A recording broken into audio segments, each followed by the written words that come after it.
yule dada ameiacha, yule ndugu ameiacha asili yake.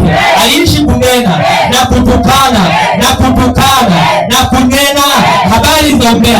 Sasa mambo hayo yameisha, ameyaondokea.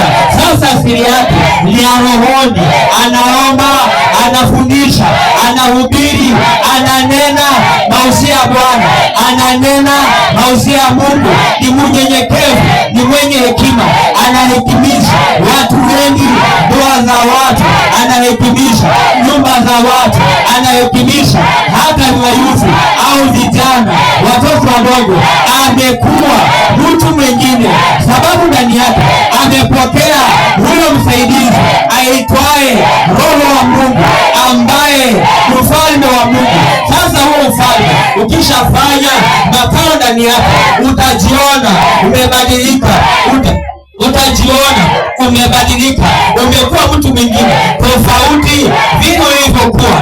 Maana wewe mwenyewe maisha yako, tabia yako, hulika yako, mawazo yako, mwenendo wako, kujua kwako, kuelewa kwako, hekima yako itakuwa ni tofauti na vile ulivyokuwa awali, sababu Kristo ndiye ambaye wa hekima, Kristo ndiye ambaye na ufahamu wa maarifa, wa upendo, wa saburi, wa uvumilivu, wa unyenyekevu. Sasa ndani yako akishaingia hayo matunda ambayo Petro ananena katika kanisa, katika wale ambao wamemwamini, wale ambao wametoliwa, wakaitwa, wakaitika huo wito. Sasa haya matunda yatakaa ndani ya moyo wa mtu mwenyewe, na kisha kaa ndani ya moyo wa mtu mwenyewe. Sasa mabadiliko, anakuwa msaada katika watu wake, anakuwa msaada kwa nyumba ya kwao, familia ya kwao, watu wa kwao. Maisha yake yanakuwa msaada kwa kijiji, kwa taifa, kwa kanisa. Maana watu watasema hakika katika jambo hili lazima tumwambie yule ndugu, yule dada aje aombe.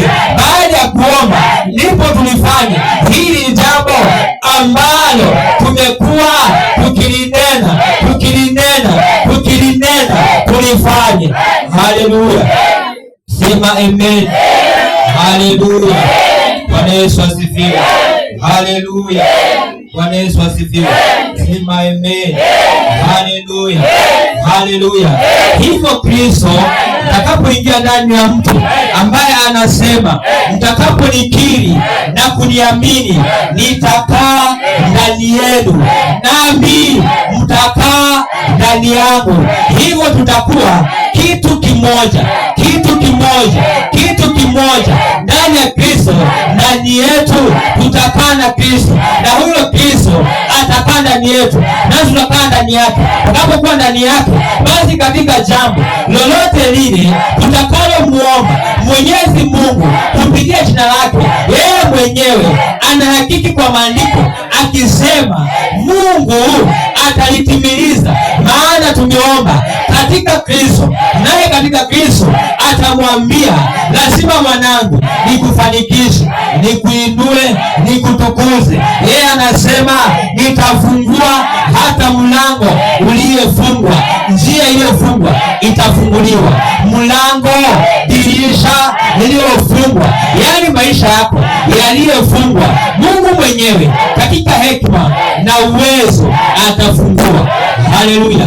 Sababu afungue ni kwa sababu yuko ndani yako, naye ako ndani yako, naye yuko ndani yako, na wewe ndani yako.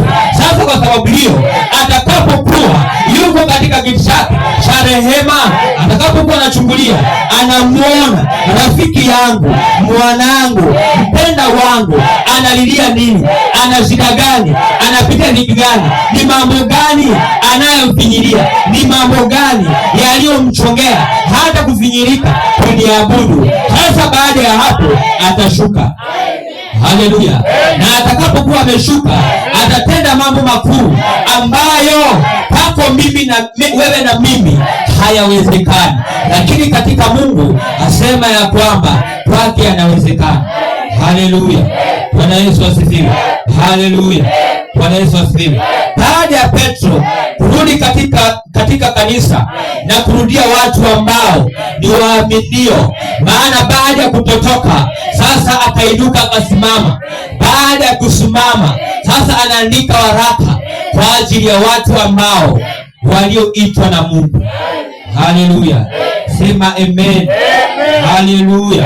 Bwana Yesu asifiwe. Haleluya. Bwana Yesu asifiwe. Haleluya. Bwana Yesu asifiwe. Sema